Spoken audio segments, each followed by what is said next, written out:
Next tonight, the NewsHour begins a multi-part series on China, exploring its emergence as a freewheeling economic colossus while it remains a politically repressive communist state. China will be a powerful presence at next week's meeting of Pacific Rim nations hosted by President Clinton in Seattle. Our series starts this week with 3 segments on China's economy. They'll be followed by reports on other aspects of modern Chinese life. Our special correspondent is China scholar Robert Oxnan, former president of the Asia Society, now at Columbia University, and the Bessemer Group, a New York-based investment institution. All over China, people are jumping into the sea. That's the new Chinese expression for going into business, making money privately in a country that used to forbid any form of capitalism. It means saving a few dollars for the simple tools to fix bicycles at a curbside shop, or running a sidewalk shoe repair stand because new soles are still cheaper than new shoes.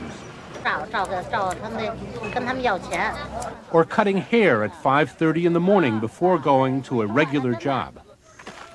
In the country, a wife grows produce to make extra income to buy consumer goods for her family.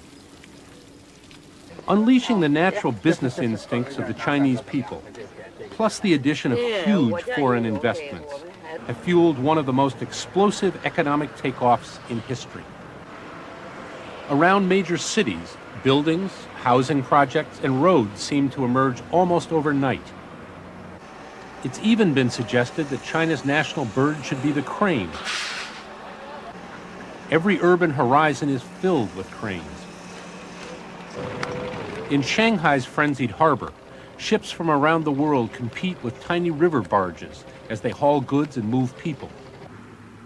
Once the people of China were caught in economic slow motion by a state which prized ideology above all else. Now the Chinese are rushing in fast forward in a national quest for prosperity. The mentality and the psychology are changing. And changing drastically, says Li Qingyuan, one of China's leading economists and government advisors. In the past, the egalitarianism was dominant and people thought they should be totally equal. But what's the point of equality while the living standard on the whole is very low? Now, if you want to make the market work, now you have to have some incentive. And those who have greater abilities should be rewarded. Those who contribute more should get more. And this is understood, I think, generally by the Chinese people. In the 1990s, Adam Smith's capitalism is much more evident than Karl Marx's communism. Today, visitors look long and hard to find wall slogans, such as this one commemorating the 70th anniversary of the Chinese Communist Party. The party has made a deal with the capitalist devil to boost China's economy. At least that's the view of human rights activist Robin Monroe. In fact, it's highly arguable that one of Deng Xiaoping's motives in starting economic reform more than 10 years ago was that the authority of the party, the Communist Party at that time, just after the Cultural Revolution, had sunk so low that the party had to make major concessions to the public. It had to give them something. If it couldn't give them freedom, at least it could give them more food on the table, greater income. So there was a kind of historic bargain struck at that time where the party said, let us keep our monopoly on political power, and in return we will give you more goods on the table. And that argument has been sustained right up to the present. Shanghai's vice mayor, Xu Guangdi, insists the party still has a powerful economic role. I think because in the new period, the main task of the party is development of the economy of China. They don't take hands directly in the economic efforts and directly doing some business. That is not. But we still have the party organization and all the excellent leaders from the enterprises, companies, and the universities, research institutes, and also the government organization. They belong to the party. They are party member. So I think that is the influence of the party. The party influenced the designation of several large coastal cities as special economic zones with incentives to lure foreign investors. Shenzhen, the most famous special economic zone, is right across the border from Hong Kong. Some people call it China's Wild West. It does have a rough and ready frontier spirit about it, with huge amounts of money pouring in from around the world. But instead of cowboys, it has young entrepreneurs riding bicycles, motorbikes, driving cars as they ride herd on their investments. Shenzhen's businessmen don't waste a minute. The secret to China's rapid growth, like that of South Korea, Taiwan, and Japan, is highly motivated people. Many observers see modern takeoff as a new application of the ancient virtues of Confucius: hard work, discipline, and a passion for education. A textbook example of how to really strike it rich can be found at this boutique in Beijing.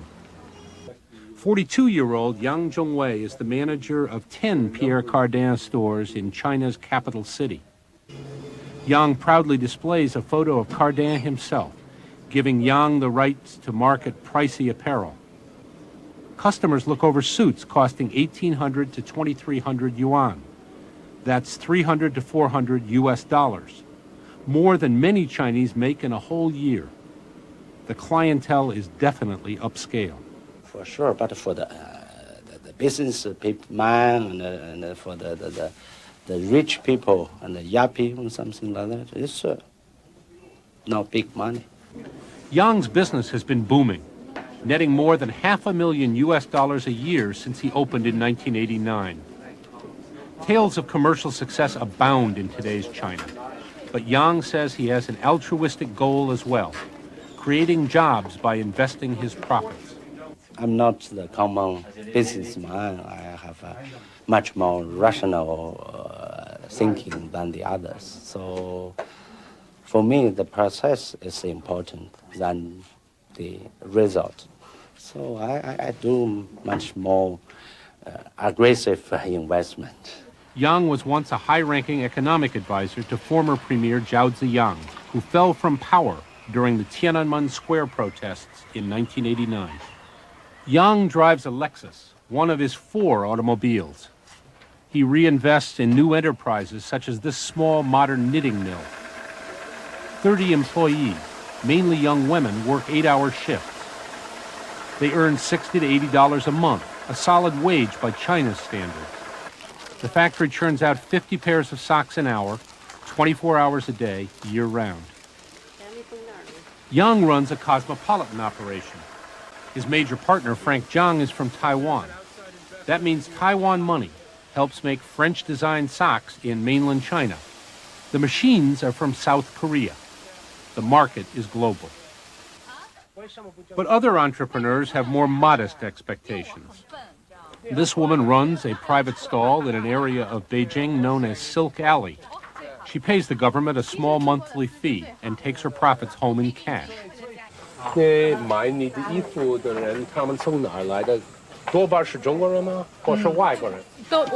Most of the customers here are foreigners.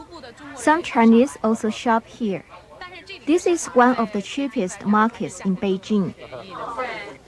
She offers the kind of bargains on international designer clothes that would put a smile on the ancient Chinese god of wealth.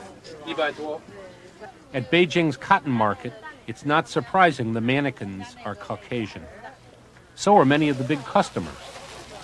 Russians and Eastern Europeans swarm over the goods, buying clothes such as these blue jeans in bulk for resale back home.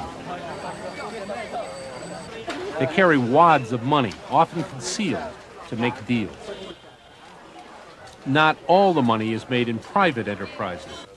This Shanghai paper flower shop is a collective. New management, a devoted cadre of 7 female workers, and economic reform have made it profitable.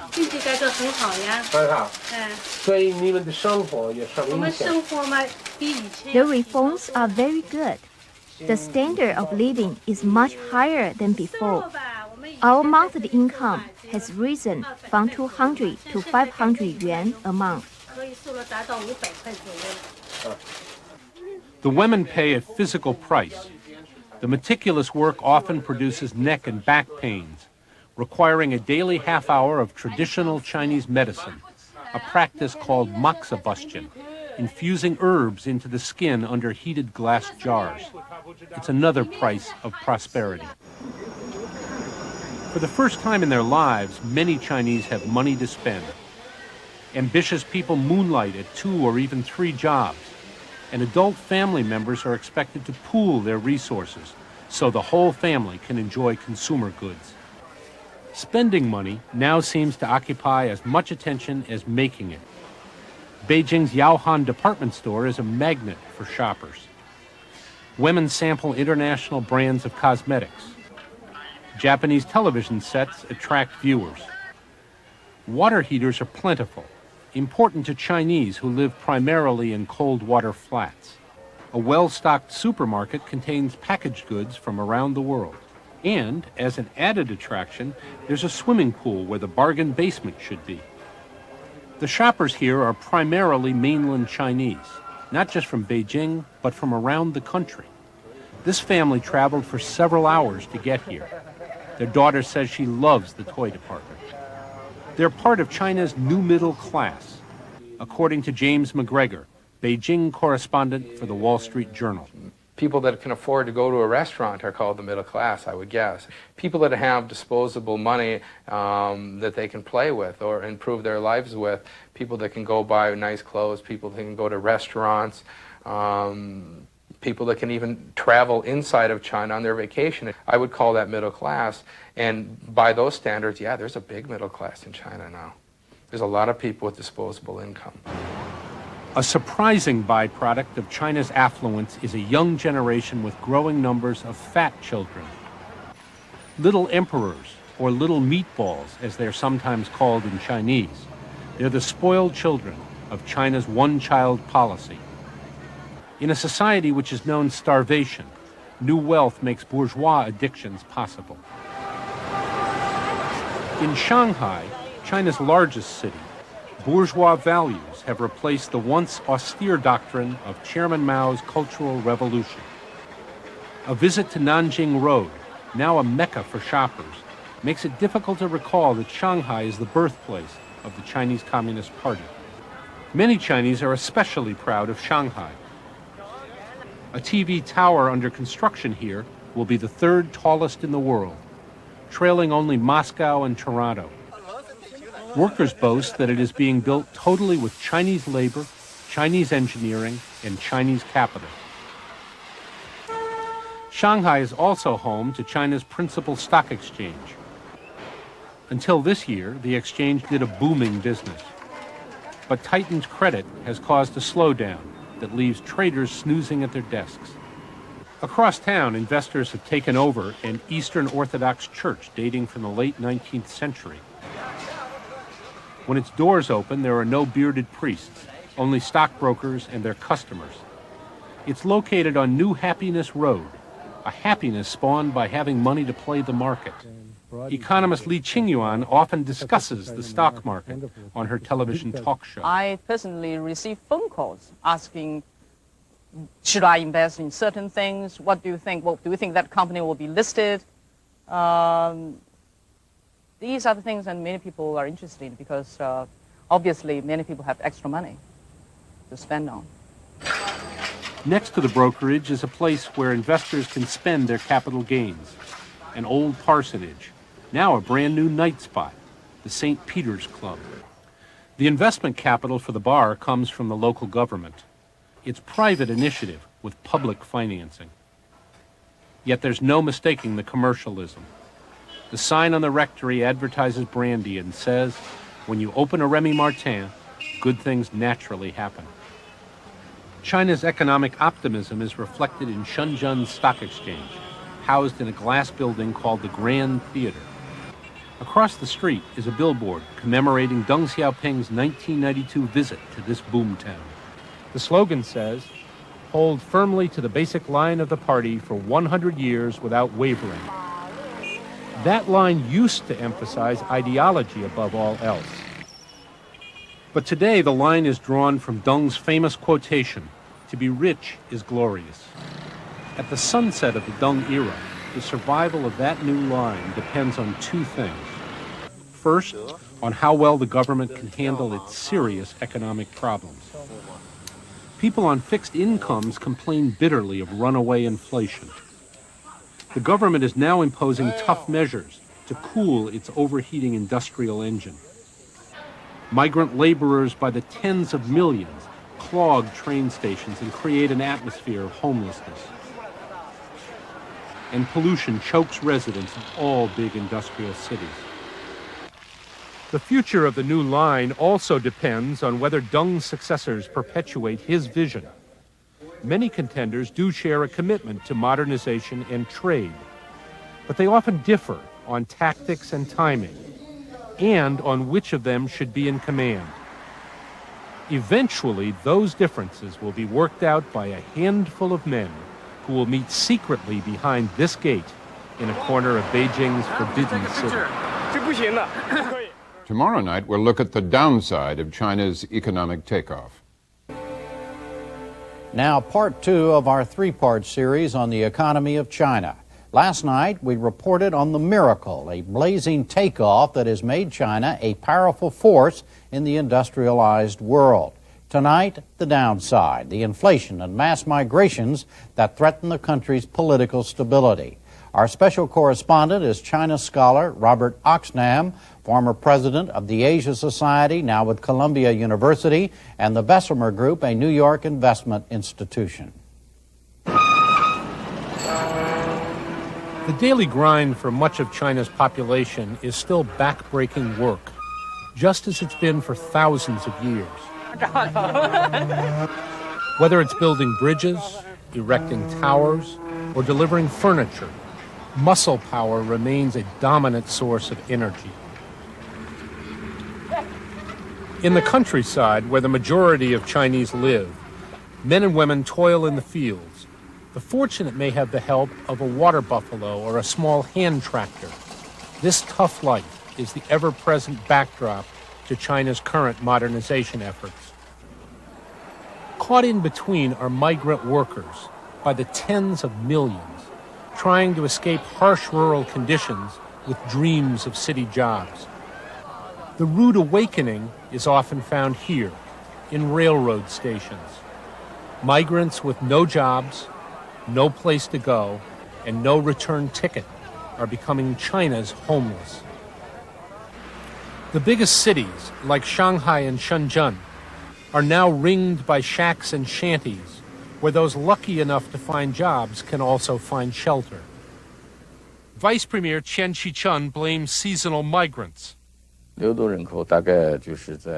Normally, these people would come to the big cities to seek job opportunities after the Spring Festival when the weather becomes warm. Normally, they work for half a year, and when winter comes, they'll go back home. But many do not go home, defying traditions that have kept China's huge population in place. 80% in the countryside and 20% in the city. The new market economy simply undercuts such restrictions. James McGregor is Beijing correspondent for the Wall Street Journal. The workforce in China right now is about 580 million people, roughly 160 million of them in urban areas and the rest in the countryside. But out of that 400 plus million in the countryside, less than 200 million are needed on the farm. And so they've got this surplus population in the countryside of 200 million plus that is growing by 20 million per year. What do they do with these people? They've started rural industries that are doing very well, but they absorb roughly 100 million people. Okay, what do you do with the other 130, 140 million people? Well, what they've done is they've allowed them to drift towards the coast to the big cities looking for work. At the Shanghai TV tower, workers are imported from Chongming Island, some 50 miles away. They live in a shanty town at the construction site, sometimes for 3 years or more. But the wages are good, $60 to $200 a month. These workers haven't been so lucky. They're seeking employment from passing motorists on a busy Shanghai street. Hand-lettered signs advertise their skills: plumbers, carpenters, plasterers. Most come from less affluent central provinces. This worker says he came from Wuhan over a year ago. He's not married, but plans to return home someday. For now, he's looking for work as a painter. He's only able to find employment 1 or 2 days a week. But when he's employed, he makes about $10 a day, much more than he could make back home. U.S. Ambassador Stapleton Roy says the shifting population reflects both opportunity and danger. The floating population in China has largely emerged as a result of the abundance of goods and food, which has made the old rationing system obsolete, so that people now can move freely because there is no longer a need to have a local residence permit in order to buy basic necessities of life. And there is clearly a potential for difficulties if the economy slows down in its growth rate and those people have difficulty finding employment opportunities. China's government leaders in Beijing fear that political instability could result from mass migrations.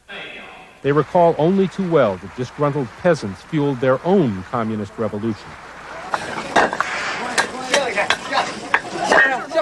Another threat to China's stability is rampant inflation. Land speculation and unrestrained construction have sent prices soaring. Steel and other industrial raw materials are as much as 40% higher than last year. Government restrictions on credit and other strong measures have been implemented to cool down feverish growth. China's money supply is expanding at the rate of 30% a year. As a result of inflation, the poor and many old people face huge burdens. Their pensions or meager earnings stay put, while prices jump at annual increases of 10 to 15% or more. And you just run... Sergio Cui is a 70-year-old retired English professor living in Beijing. His home is a traditional urban dwelling in a hutong, a cluster of residences around a narrow alley. My father's house. I inherited from my father. Mr. Shi's father was a proud craftsman in the nearby Forbidden City. Where emperors once lived in splendor, most commoners were forbidden to see. Mr. Shi explains how his father's once large home had been subdivided by the communist government after the 1949 revolution. He now has only a few rooms left for his wife, 2 sons, 1 daughter-in-law, and a grandchild. He recalls hard times. We saw so-called the great proletarian cultural revolution. That is disaster and, not revolution. Today, though, Mr. Shi's problems are primarily economic and shared by millions of Chinese. I think if you're a person on a fixed income, you're a retired government worker, it would be pretty tough because prices are going up, inflation is high, and your salary or your income is not. I think what saves those people is the Chinese family system. They've got children who all contribute to their well-being. Mr. Shi teaches an English class 2 nights a week. Mrs. Shi works in other households. Their daughter-in-law, an aide in a pediatric clinic, confesses she is especially worried since her husband was recently laid off. He now works only part-time at a university administrative job. So you have to come here every morning and you look very carefully at the prices to make sure... Of course, naturally. Shortly after dawn, Mr. Shi visits a private produce market next to the Forbidden City. He explains how the prices skyrocket. Eggplants 30% higher than last year. Ginger twice as much. And the tomatoes? These tomatoes are how much now for 3 catty per yuan? Okay. Now, how much more is that than last year? Last year, how much do you think? Last year, perhaps you will get 10 catties per yuan. 10 catties? So that it has gone up, it's 3 times as expensive this year. In spite of his vexations, Mr. Shi says he enjoys family life, reading, and especially his exercises. Every morning he warms up with Taiji shadow boxing and then trains for long-distance running, seemingly unaffected by another hazardous byproduct of China's takeoff, pollution. Many of China's biggest cities are now choked with sooty air from smokestack industries. Huge increases in automotive traffic produce not only clogged streets, but also grimy emissions. In fact, air pollution, combined with widespread cigarette smoking, give China one of the highest lung cancer rates in the world.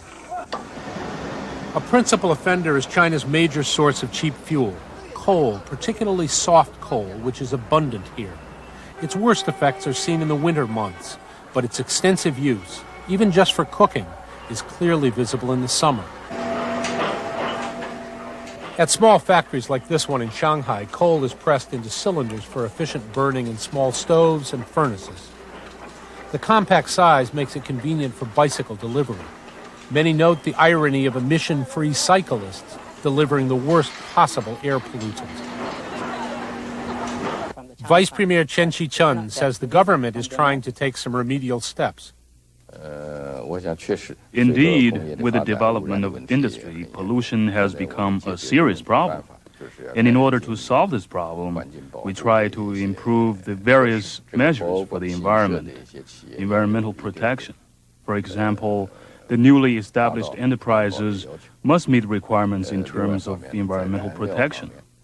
Also, as far as the using of fuel is concerned, I'm afraid a city as big as Beijing should try to increase the use of gas, natural gas, etc., in order to reduce the consumption of coal. Along the Huangpu River in Shanghai, some emission control is evident. At this refinery, for example.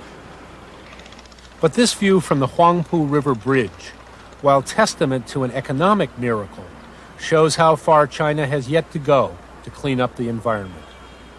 But what really makes headlines in China today is corruption. In Shanghai, shoppers on Nanjing Road stopped to read the People's Daily, the government's mouthpiece. No one buys or subscribes to this paper anymore, so it gets posted at busy intersections. The government apparently hopes that by publicizing corruption, it can be stopped. Vice Premier Chen Qi-chun. If we do not pay attention to this corruption with a view to preventing it, then corruption will only get more serious. But still, this is something that is hardly avoidable in the course of high economic growth and dynamic business activities. Graft and corruption touch average Chinese in many ways. They must get permission from party-dominated local organizations, known as danwei, in order to get married, to rent a bigger apartment, or even to have a baby. Bribes are often expected in exchange for such favors. James McGregor of the Wall Street Journal explains why government corruption is so prevalent. If you look at a system where a government official makes about 300 yuan a month, the equivalent of $60 US, and a waitress in a joint venture hotel can make 700, 800, 900 yuan a month, triple the salary of a mid-level government official, what is that government official going to do?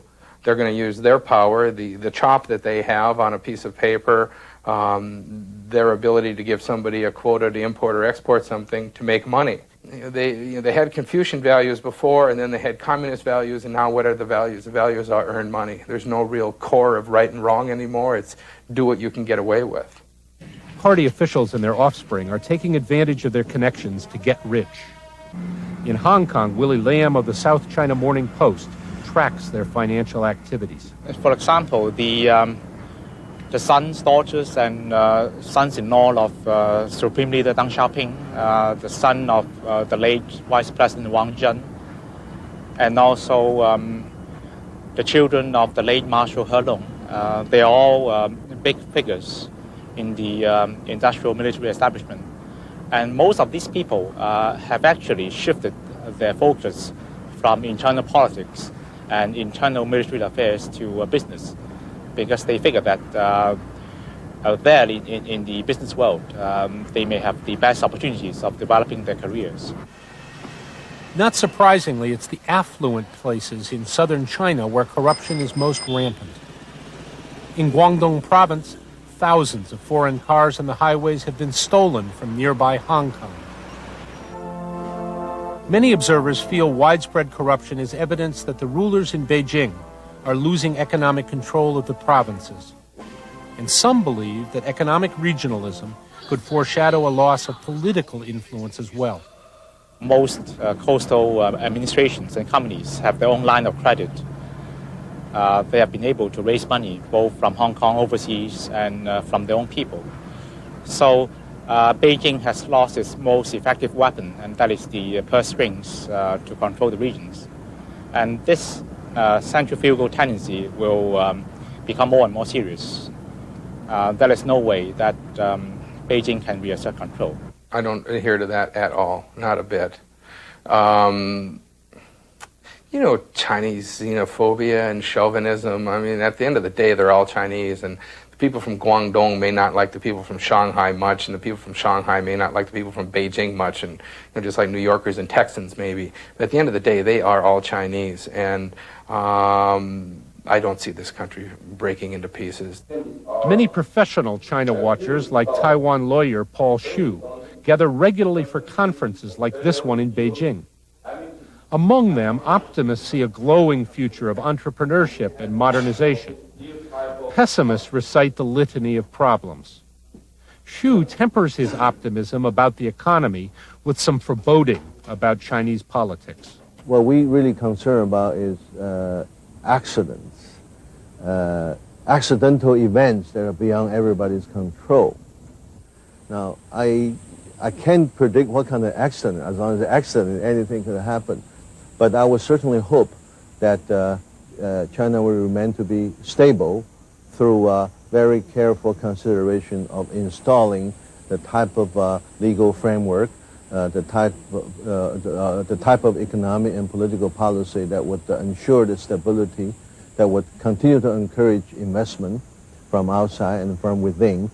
And a stable China serves the benefit of all of us. For well over a century, China's leaders have been devoted to unity while trying to overtake Asian neighbors in the race towards modernization. There are delays, of course, and obstacles.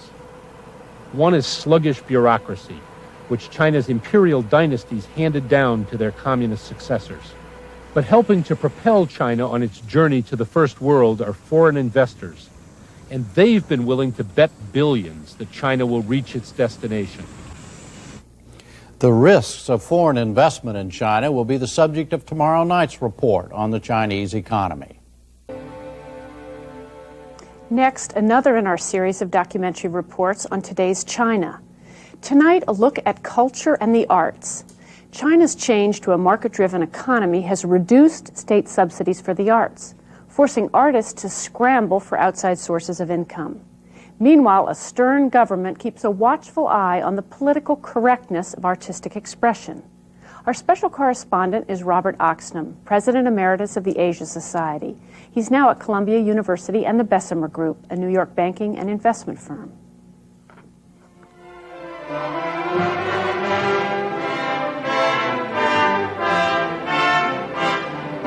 In the West, the term cultural might conjure up a night at a symphony orchestra or a visit to a museum. In China, cultural sometimes has much more ominous significance.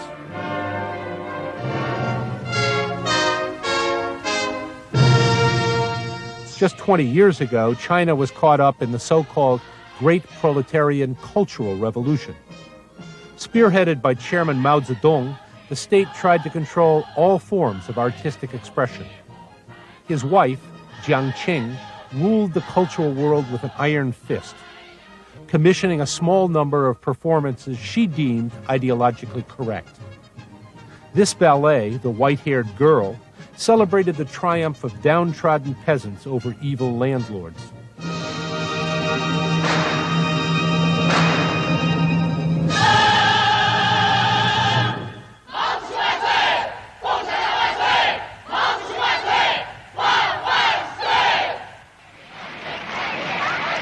The joy of the execution scene is nothing like the joy of the performers when they meet Mao Zedong at the height of his hero worship.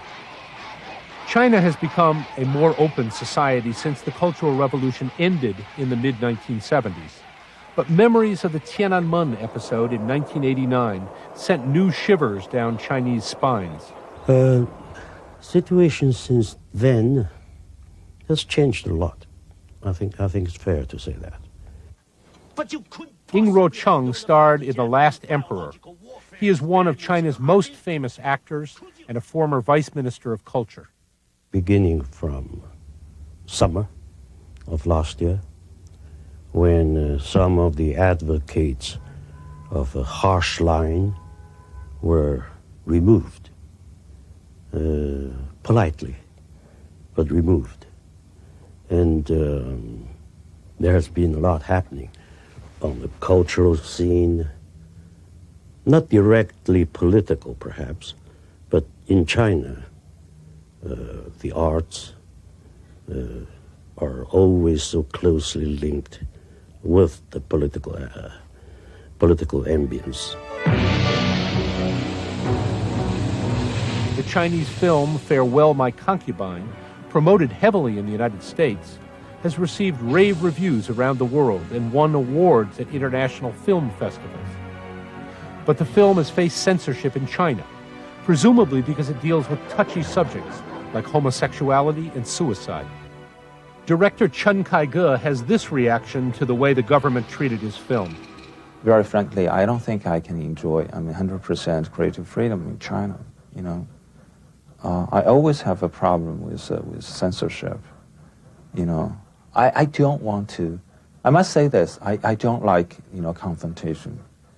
I just try to find a channel that people can understand, can communicate with each other, including those film officials. I think they are pretty open-minded. They want to support.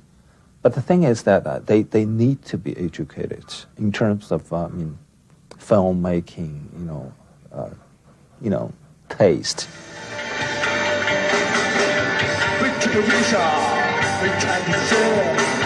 While overt censorship appears to be less frequent these days, the state watches the cultural world with an acute and often cold eye. This concert, featuring China's leading rock star, Cui Jian, was jammed with 12,000 young fans. While they swayed to the music, they seemed more subdued than Western audiences. Perhaps that's because there was one policeman for every 10 ticket holders. Cui Jian explains that he has become accustomed to such large displays of security. Some high leader of the security, they're my friend. I could understand because they have a boss. That's their job. So I could take that. It's no problem for me. Because I want to do music. Music is the first. Nothing else. Nothing is first except music. So rock exists in a twilight zone between government control and free expression. There were no rock concerts in China until the mid-1980s. Cui Jian was originally a classical musician, a trumpet player, who learned rock while listening to tapes. His lyrics sometimes make veiled comments about individuality and freedom of expression. But the pounding rhythms, and this gesture symbolic of the red bandana of a guerrilla fighter, suggests stronger messages. It's precisely that release of pent-up feelings that Cui Jian seeks in his concerts. Open people themselves and try to get any kind of liberation. Apart from all the other functions of art and literature, this should be one of them. To let off steam, to make people, finally they would be more reasonable actually.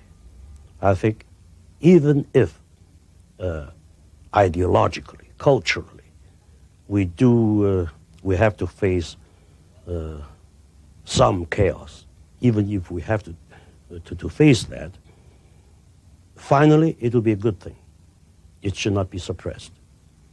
We have to trust history, trust the people, trust artists themselves to not to go over the brink. And ready and go, and and and Modern dance is another artistic endeavor on the cutting edge. The Guangdong Dance Company plays to full houses, including this performance in Beijing. When company director Yang Meiqi is asked about finances, She quickly explains that some money comes from outside. The financial support that we receive from outside of the country is relatively small. We have some small long-term support that comes from the head of a Hong Kong dance company. He himself is an artist and has a good economic foundation.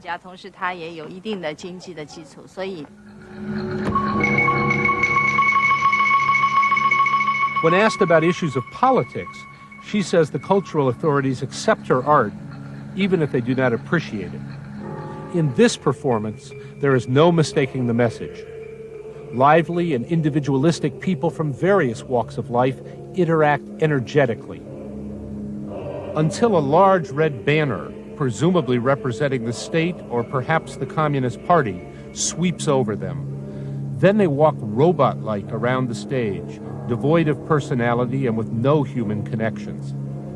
Like rock, modern dance tentatively explores nonverbal artistic commentary. Both forms are winning substantial numbers of new fans.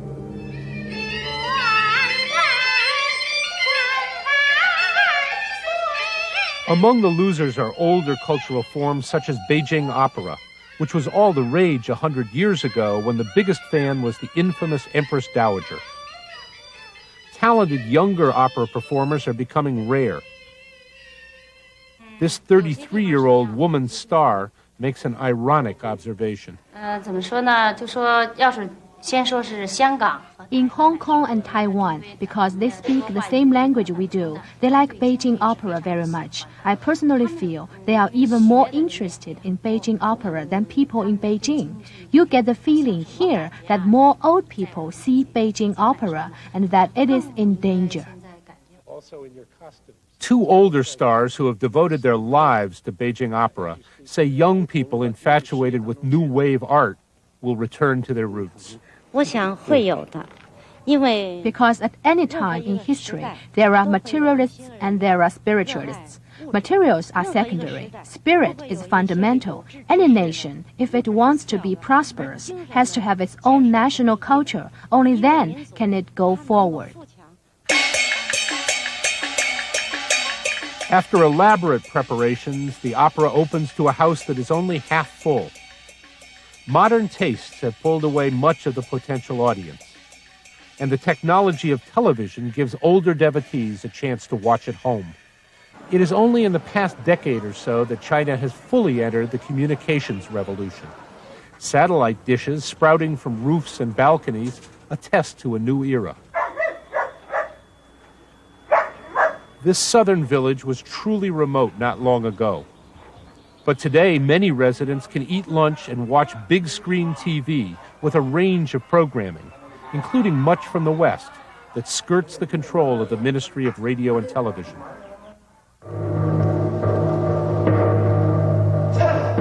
Freedom of expression competes with economic survival as the biggest issue for artists in modern China.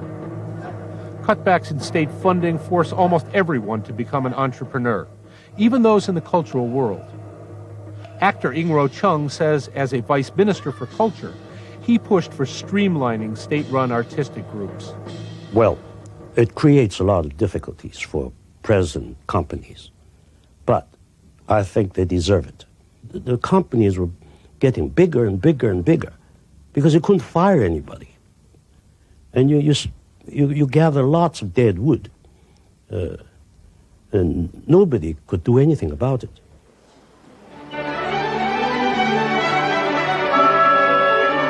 Members of the Beijing Symphony Orchestra are trying to make the transition to a market-driven economy. Government resources are declining, and Western-style corporate philanthropy is not yet established.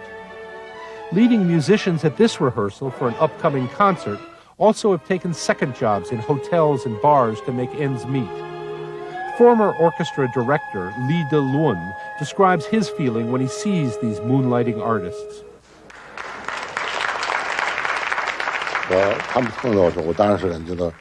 Of course, I feel very uncomfortable, but I know that there is no other way. They have to live. We don't give them enough money, so that's one of my reactions. But another is to say, I don't see you. If I saw them, there would be trouble. because this is not permitted. But I say, I didn't see you. I make it a joke.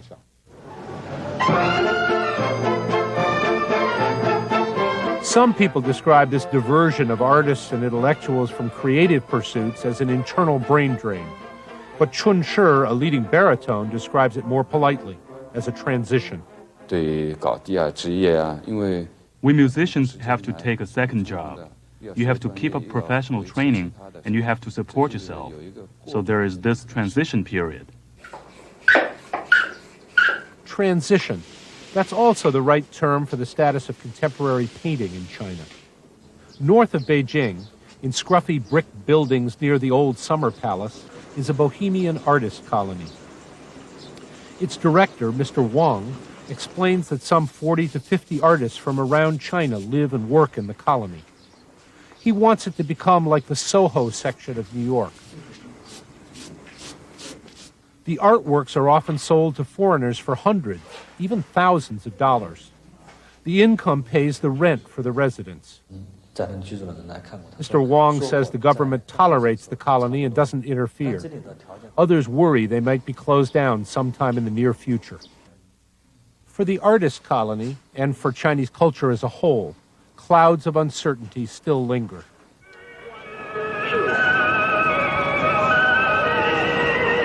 At dawn on Shanghai's waterfront, the ancient art of shadowboxing, which has always been politically correct, coexists with Western ballroom dancing, unthinkable during the Cultural Revolution 20 years ago.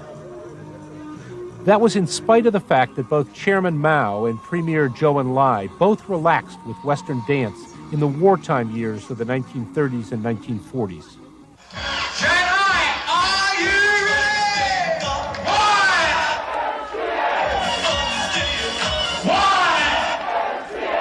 But none of the founders of the communist movement might have imagined that JJ's Disco, owned by China's armed forces, would become the rage for Shanghai's youth culture today. While YMCA might seem a little out of date in the West, it has them dancing on the tables at JJ's. Shanghai Vice Mayor Xu Guangdi expresses concerns typical of his generation. We still want to keep our traditional culture. And I'm a little worried about the young generation that like the popular music star from Hong Kong, Taiwan, and even from the United States. But I still need our Peking opera and our Shanghai opera even. And also classic music and traditional opera from Europe. As long as party officials like Vice Mayor Xu do not feel politically threatened by current trends in art, many newer forms of culture stand to benefit from China's economic boom. Popular artists such as Cui Jian will prosper from the box office receipts of young concert-goers. Avant-garde groups will have growing support from intellectuals and sympathetic foreigners.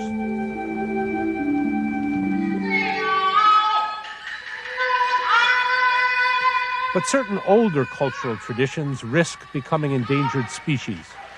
With small and aging audiences, they have to rely primarily on limited state subsidies for support.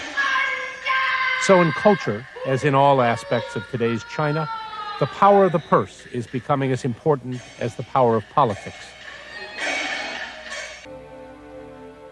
Now we resume our series of special reports from China. Today marked the beginning of a new era for foreign investors in China. The Chinese government abolished its system of dual currency rates this past weekend, a system that put foreign companies at a disadvantage. Now foreign businesses can use the yuan, the regular Chinese currency. Tonight we rerun a report we first aired last November, a look at the opportunities and risks facing foreign companies trying to operate in China. Foreign investment in China is expected to top $100 billion this year. Our special correspondent is Robert Oxnam, the former president of the Asia Society. He's now with Columbia University and the Bessemer Group, a New York investment firm. The thousands of shoppers tonight on Shanghai's Nanjing Road are a mere fraction of China's 1.2 billion potential consumers. It's the largest market in the world, and foreign investors want a share of it. For centuries, outsiders have been trying to pry open the China market. They were lured by dreams of riches. But more often, they were frustrated by the bureaucracies of emperors or communists, both of whom distrusted merchants. Now, after decades of denial and deprivation, the Chinese have money and are ready to shop. Look what China has done in the last 15 years, and then just think of where it's going to go in the next 15 years. And for every business person, it's a cliche, but there are 1.2 billion of everything here, and it's the biggest market in the world for everything from telephone switches to automobiles to toothpaste, etc. in years ahead. How do you not go to China? Where else are you going to go? The Chinese want foreigners to put their money here, and they're not very subtle about it these days. Just outside Shanghai, this billboard beckons you and your wallet to come and stay. And many have. The world's largest McDonald's is a 700-seat restaurant in Beijing, serving 12,000 people a day. It's owned by McDonald's and a quasi-government agency. The Golden Arches are now a familiar landmark in China. Today, when you buy a pair of Nike athletic shoes, there's one chance in 4 they were made in China. It's almost 100% certain they were made in Asia, according to Charles Brown, Nike's general manager for China. He explains that it's Nike's label and manufacturing expertise, but it's Taiwan's money at work. These assembly lines produce 250,000 pairs of athletic shoes a month. The factory is jointly owned by a Taiwanese investor and by a local Chinese business organization. Brown says he's satisfied with the 3,000 workers here. 90% of them are young women. Nike indirectly employs nearly 25,000 people in Chinese factories. Generally, I'm very pleased with the Chinese workforce here. Diligent workers, hard workers, pick up things quite quickly. The younger workforce in China, I think they have a very bright future. That's not to say he doesn't have his complaints about working in China. Bureaucracy started out to be probably the biggest problem. Mainly with the customs situation, a lot of changes, a lot of regulations that were not listed. Probably my 2 biggest problems is lack of infrastructure and lack of proper telecommunications. When I mean infrastructure, roadway, rail, ports, we do a lot of importing of materials, of course, shipping out of our product, and that is greatly affected by the lack of infrastructure. One problem Nike doesn't have is discipline among new recruits who learn to work together in true military fashion, as they often do in other parts of Asia, South Korea, Japan, and Taiwan. Taiwan capital, along with investments from Chinese who live elsewhere overseas, is fueling a large portion of China's economic takeoff. In spite of the half-century of animosity between the nationalists on Taiwan and the communists on the mainland, money is quickly bridging the gap across the Taiwan Straits. And it helps to have offshore Chinese partners when investing in the mainland. That's the advice of Taiwan lawyer Paul Hsu, a frequent consultant to foreigners seeking business in China. We are talking about the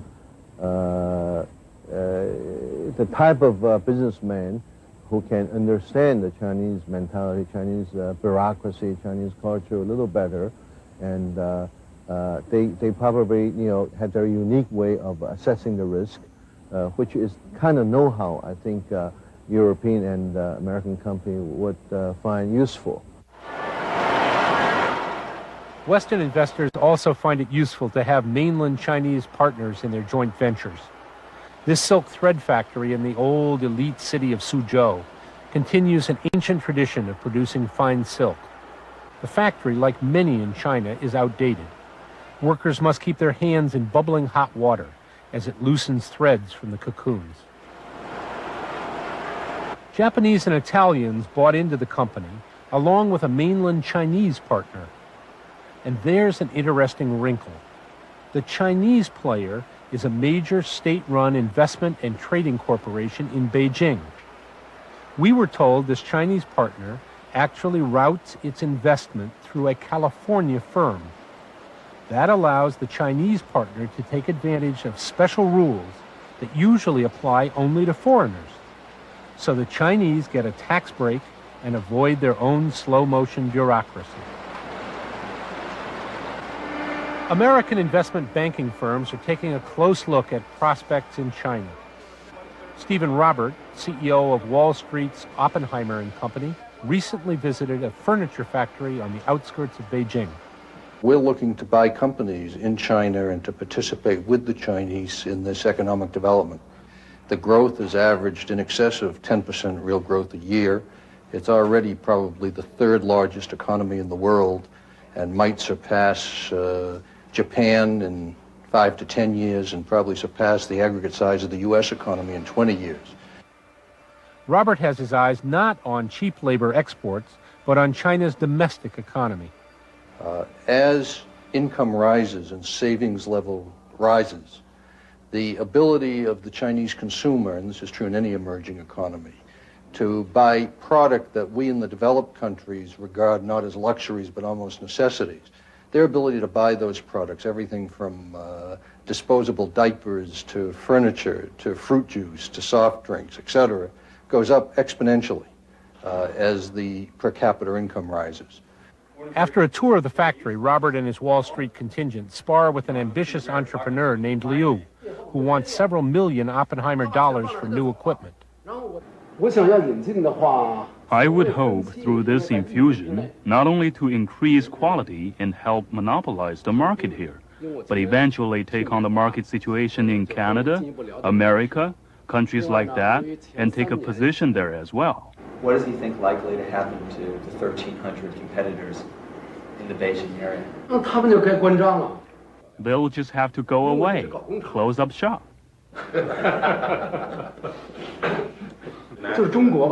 You've had opening and reformed economics for the past 10 years.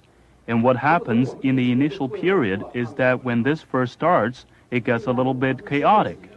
And an inevitable result is that when we get better, they will be out of business.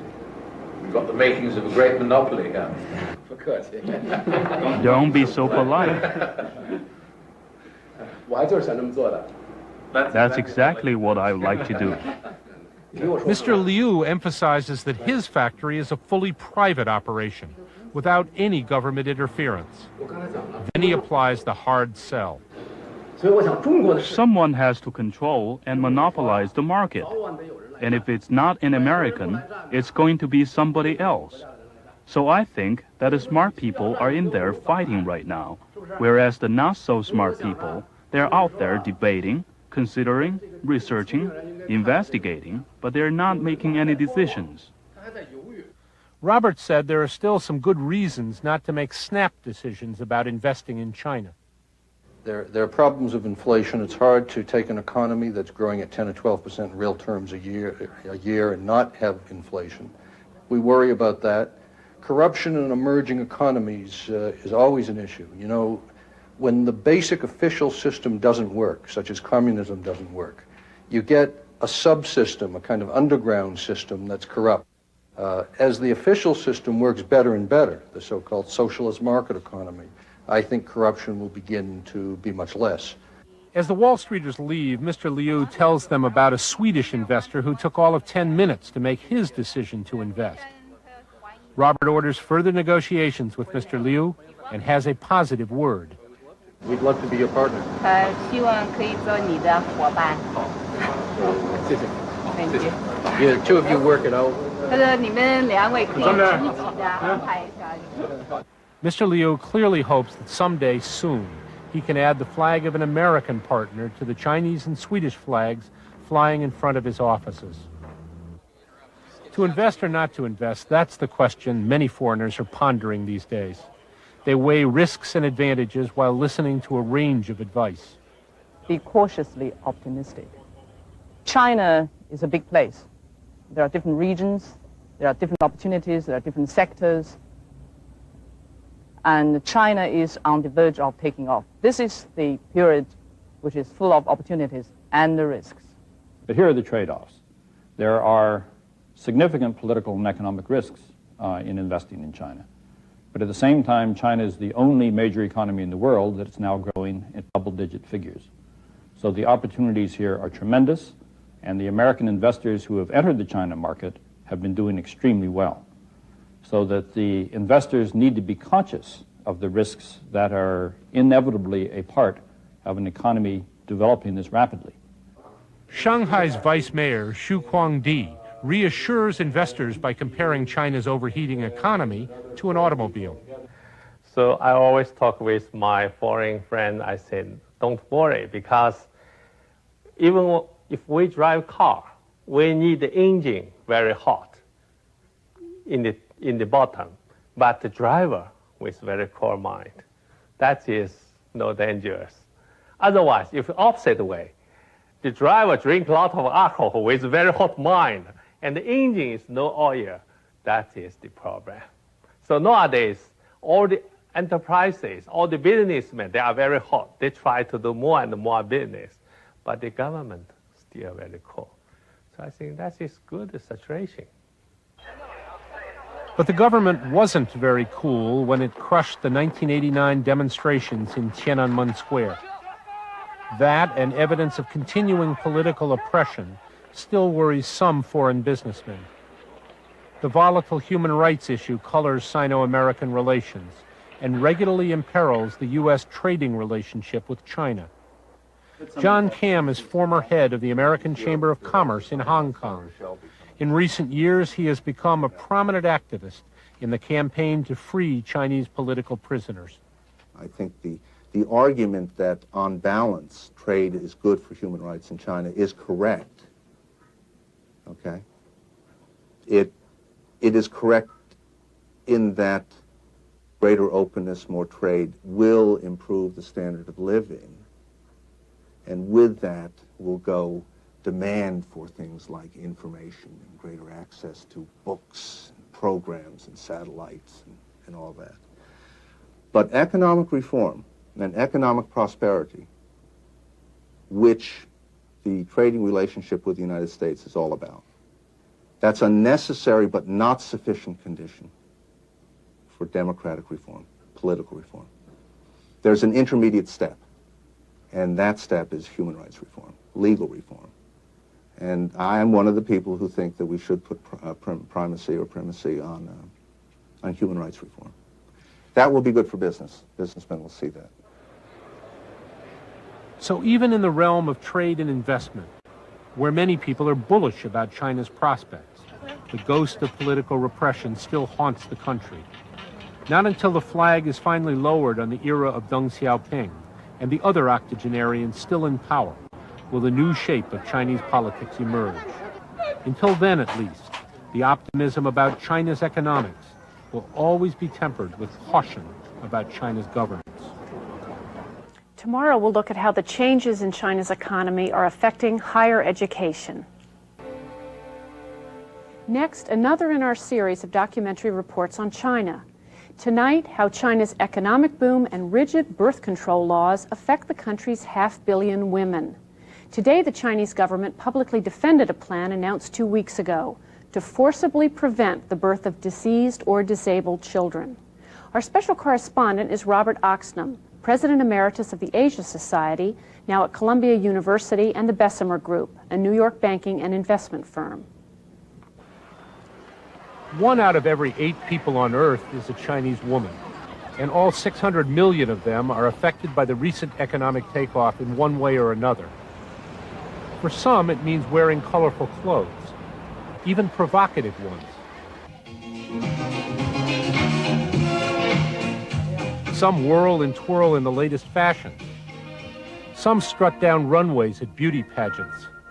The winner of the 1993 Miss Beijing contest was a 20-year-old hotel receptionist.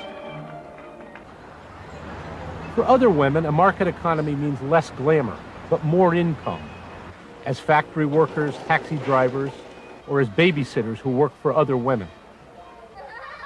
But for many Chinese women, there will be less change and just more of what they have known for centuries: hard work as farmers, laborers, and mothers. Almost all Chinese women are expected to marry, Licenses are issued after approval from one's work unit. Then domestic life falls heavily on women's shoulders. Here, typically, the daughter-in-law cooks dinner while her husband's mother cuddles the grandchild. What's new is that both of these women hold full-time jobs. The older woman is a domestic worker, the younger one is a pediatrician's aide. For most women, a glamorous lifestyle can only be seen on television or film. Actress Liu Xiaoqing has become the embodiment of such glamour, recently launching her own line of cosmetics. There can't be too much emphasis on fashion and beauty. I think China is lacking in this respect. China has just started paying attention to beauty and fashion. Most girls do not know how to dress up. I hope I will be able to help them in this respect. The cultivation of female beauty is an old Chinese value. During 4,000 years of Chinese history, women were sequestered as wives or concubines. The practice of foot binding was perfected for the sensual delight of the men they would marry or serve. Wang Ying, an advisor to the Chinese Women's Federation, a government agency, describes her grandmother's plight. She had bound feet when she was 3, and her feet was bound by her parents.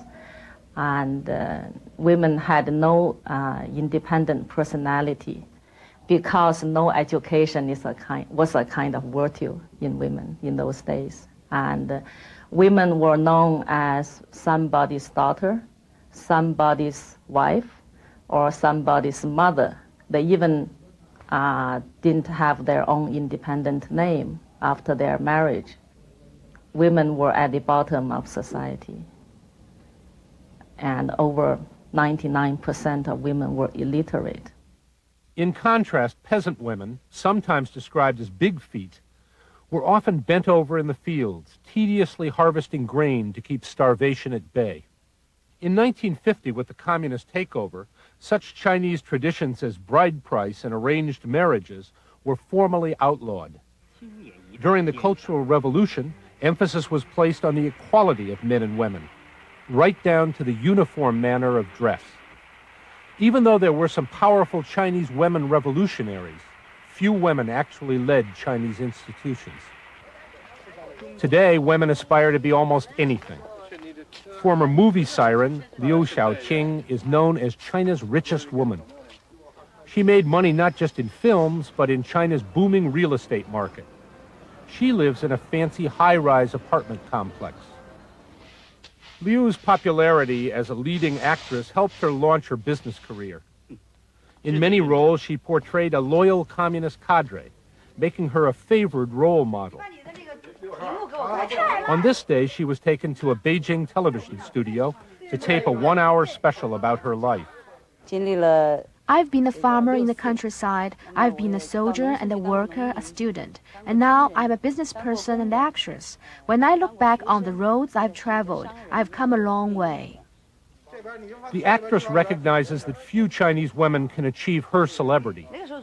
She underscores that traditional values still prevail, including the notion that a woman's foremost responsibility is to her family. Personally, I don't want every Chinese woman to be like me. Women can be other things. They can be good wives and good secretaries. China is beginning to have women who do not like to get married and have children. But for most Chinese women, their primary goal is to have an excellent home. Tens of thousands of women each year are drawn from the countryside into China's cities with dreams of glamour and fame. Some find opportunity, but others settle for lives of poverty or prostitution.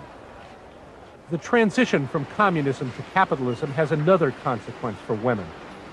Once they were assured of jobs in state-run enterprises. Now older women may be asked to resign to make room for young workers. Women often compete in the job market against better educated men. At several factories we visited, male managers typically supervised large numbers of female workers. With advancement blocked, some women have gone into business for themselves, as street vendors, or in the case of Liu Jun, as a taxi driver. She combs the streets 12 hours a day in one of Beijing's growth industries. It is very hard work. There are too many taxis now. Me, I like this work. Liu Jun owns her taxi, which costs the equivalent of $6,000. She wants to acquire a fleet of cabs. The person she admires most in China is actress-entrepreneur Liu Xiaoqing. Liu Jun may not be a tycoon yet, but she has big ambitions. I don't consider myself a superwoman because I have not gone into big business. This is just a little taxi. In the future, if I have the chance to open a restaurant or a big business, now then I might consider myself an entrepreneur or a superwoman. Liu Jun lives on the edge of Beijing in a burgeoning middle-class suburb. She and her husband, a government bureaucrat, bought their house and share it with other adult family members. She is proud that she makes several times her husband's salary. My husband is very supportive of my work. From the beginning, he's been supportive of my work. He does all the chores and takes care about our child. He takes care of everything. I think this is becoming pretty common in China. Whoever has time will make up for the other person. Because of her busy schedule, she is firm in her desire to have only one child, as required by law. She says the country's family planning regulations are essential to control population growth. China's one-child quota system is a matter of survival to a country that struggled with starvation just 25 years ago. With a massive population of 1.2 billion people, China is committed to achieving zero population growth by the year 2000. On the first floor of Beijing Medical University Hospital No. 1 is a crowded family planning clinic. This woman has just aborted a 6-week-old fetus using a Chinese-made abortion pill similar to the French drug RU-486. It would have been her second child. The aborted fetus is examined in a petri dish while she receives counseling about properly using contraceptives. Afterwards, her counselor told us off-camera not to judge the incident harshly. Such measures were necessary, she said, because China cannot sustain uncontrolled population growth. Human rights advocates are still critical. It's very firmly established from case reports and investigations that coercion is widely used. There are forced abortions, including in the 8th month of pregnancy. There are forced sterilizations, particularly in the countryside, and these are unspeakable violations of human rights. The Chinese government has even proposed a law that would eliminate so-called abnormal births. The measure would enforce abortions and sterilization to prevent women with certain birth defects and infectious diseases from having babies. China's critics point to this as another coercive practice. The United Nations Population Fund monitors China's family planning efforts. Sterling Scruggs was, until recently, the fund's representative in Beijing. Official China policy is that they condemn coercion at the national level, and that the system is based on the, what do they call it, the guidance of the government and people's voluntary behavior. However, they have a system in place that holds party and political members or leaders in the provinces and on down responsible for population or family planning quotas. So the system is conducive to coercion. Madam Peng Yu is China's Vice Minister for Family Planning. We are against coercion and have always expected birth control cadres to behave accordingly. But given China's vast size, the local population sometimes fails to understand, and the family planning cadres became over-anxious. So instances of coercion did indeed take place. But whenever we have found out about such cases, we went in and corrected the situation. China's commitment to preventive measures in family planning is evident at this state-run condom factory in Guangzhou. The United Nations financed its packaging plant to bring the condoms up to international standards of quality. The factory produces more than 200 million condoms a year and is one of 7 such factories in the country. At the Beijing hospital, Dr. Yen Renying, a professor of obstetrics and gynecology, tours the birth wards. Today, nearly all the newborns are girl babies. Dr. Yen admits there is still a traditional preference for boys, especially in the countryside. In some regions, especially the more mountainous regions, I feel there's an actual need for manpower, labor power in those places, because they have to go downhill to get clean water, well water, and then they have to go uphill to get woods. And all this require more manual labor, and the boys are more suitable. There is also a cultural imperative for boys. Sons are expected to care for their parents in their old age.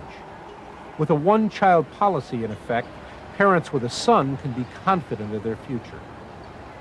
This has contributed to China's so-called missing girls problem. Over the past decade, ultrasound technology has become a vehicle for the sex selection of infants. Although it is illegal to select a baby on the basis of sex, China's birth rates have tilted towards boys. According to China's own census data in 1990, 114 boys were born for every 100 girls. United Nations Representative Scruggs concludes that figures suggesting a shortage of girls may be misleading. I think there is a good indication that a lot of girls are hidden, so-called hidden. The missing girls are not reported. Underreporting is a serious problem.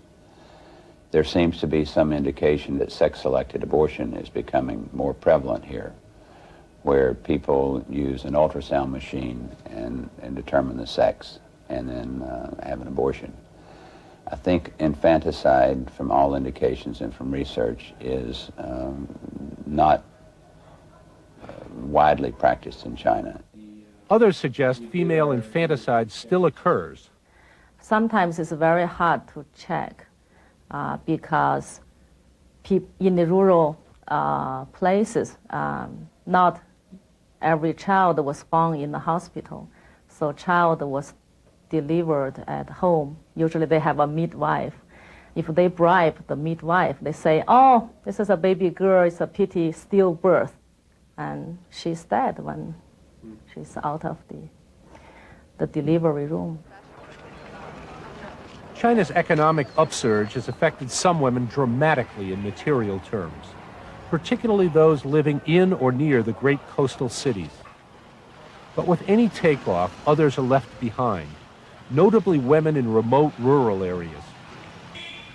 Many women worry that age-old Confucian prejudices will take new forms, such as male-oriented population control practices and male-dominated employment policies.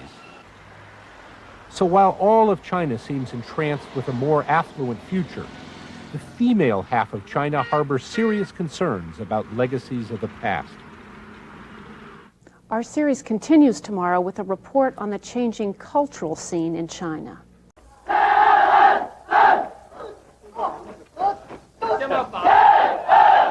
China currently has some 3 million troops on active duty. More than 1.2 million are in the reserves. The People's Liberation Army, the PLA for short, is the world's largest fighting force. It's an unsettling fact of life for its neighbors. China's landmass, population, booming economy, and huge army make it a formidable presence, especially since China has been an unpredictable neighbor, at times friendly, at times obstinate.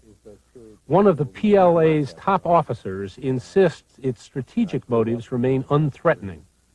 To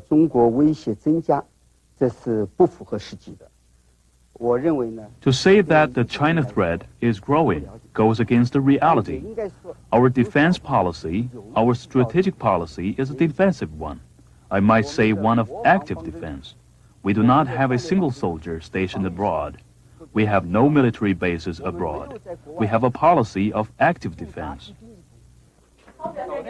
Throughout much of its history, China's military posture has been defensive, as symbolized by the famous Great Wall. Over 2,000 years ago, China's first emperor built the Great Wall for a military purpose. It was supposed to keep foreigners, so-called barbarians, from invading the Middle Kingdom. It didn't work. Time and again, the barbarians broke through the Great Wall and often established their own dynasties. And then in the 19th century, something happened that the first emperor never thought of. European and Japanese barbarians invaded China by the sea, thus rendering the Great Wall a quaint tourist attraction.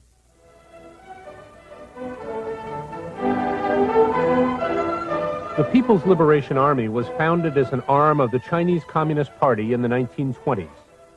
Under the leadership of Mao Zedong, it fought the Japanese and the nationalist forces and put communists firmly in control in 1949.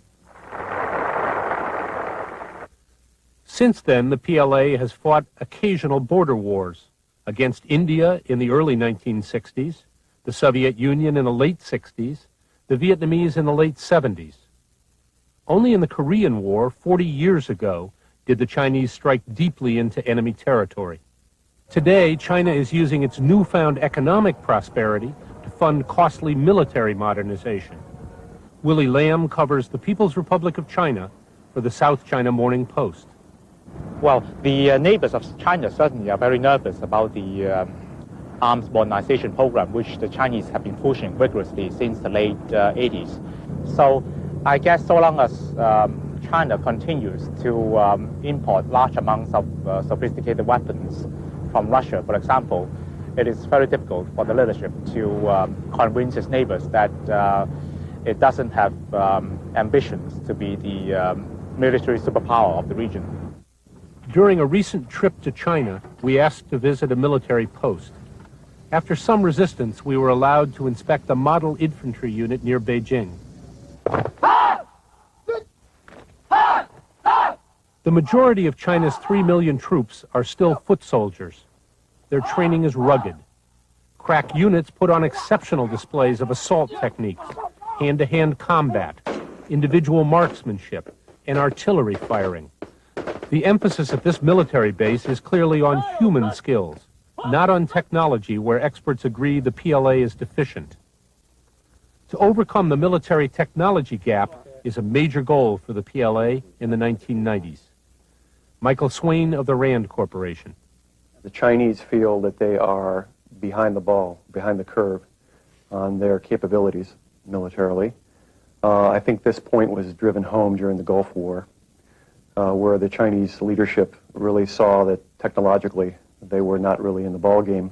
Their basic Air Force is still very much vintage 1950s or 1960s, using adaptations of MiG-21s, MiG-19s that they've improved from the original versions. And this is why it's very important for them. It's been important to acquire some Russian, more advanced Russian Air Force aircraft. They've acquired a small number of Sukhoi 27 aircraft, which are very capable, long-range aircraft. The lagging technology of the PLA is openly acknowledged even by senior officers attending an elite command course at the National Defense University in Beijing. A rear admiral assessed the Navy. I think you must be quite clear about the level of modernization of our Navy. The level is not high. But as instructed by Comrade Deng Xiaoping, we're trying to develop our military and also trying to develop our Navy. Missile-firing late-model frigates berthed in Shanghai are examples of the medium-sized vessels designed to make China a regional sea power.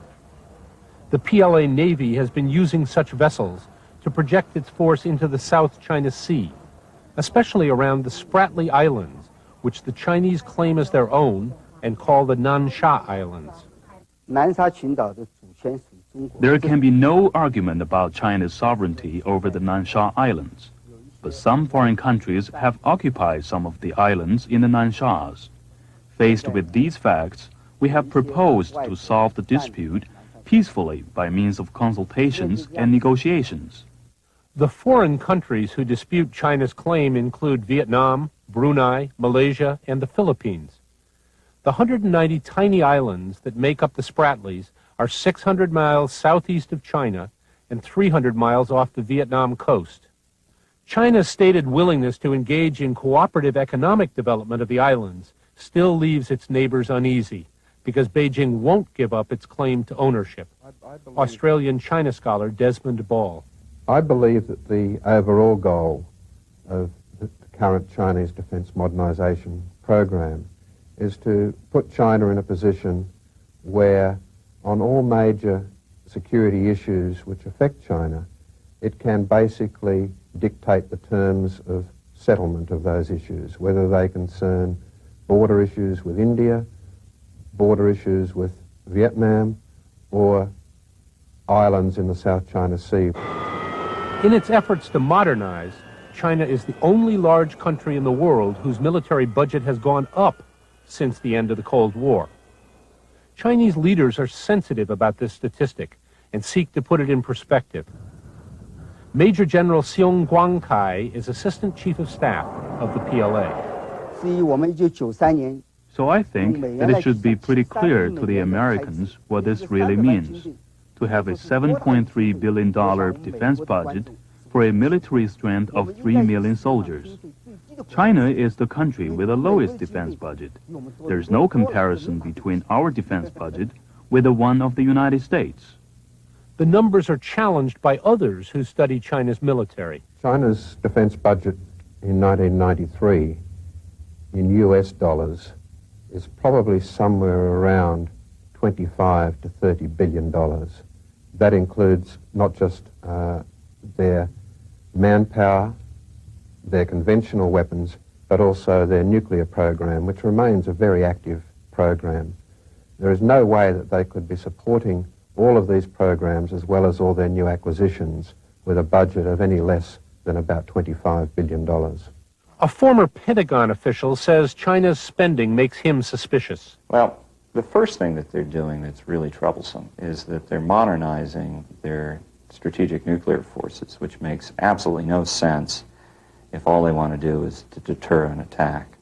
What they seem to be aiming towards literally is a much more accurate type of missile that can penetrate missile defenses that will be very hard to target and that can reach not only in the region to Japan, but also the United States. Last fall at the Seattle Summit of Pacific Nations, President Clinton met with China's President Jiang Zemin, the first such meeting since the Tiananmen episode of 1989. Their meeting had been preceded by a year of rising military tensions between the two nations. Washington strongly protested when it claimed China was transferring missile technology to Pakistan in violation of international agreements. Then the U.S. demanded inspection of a Chinese ship, accusing it of transporting chemical weaponry to Iran. The inspection by Saudi Arabia revealed nothing, causing smug rejoinders from China. Touchy human rights issues and trade disputes, rather than military questions, were high on the agenda at the Clinton-Jiang summit. But just prior to their meeting, both countries had agreed to resume some military exchanges. All such contact had been cut off abruptly following the PLA's role in suppressing the 1989 pro-democracy demonstrations. Human rights activists like Robin Monroe of Asia Watch say Western contacts with the PLA should not be resumed. It was the Chinese military that carried out the massacre in Beijing on June 3rd, 4th, 1989. They acted as the internal repressive arm of the Chinese government. At the time, I think many PLA soldiers were very resentful of being forced to play that role.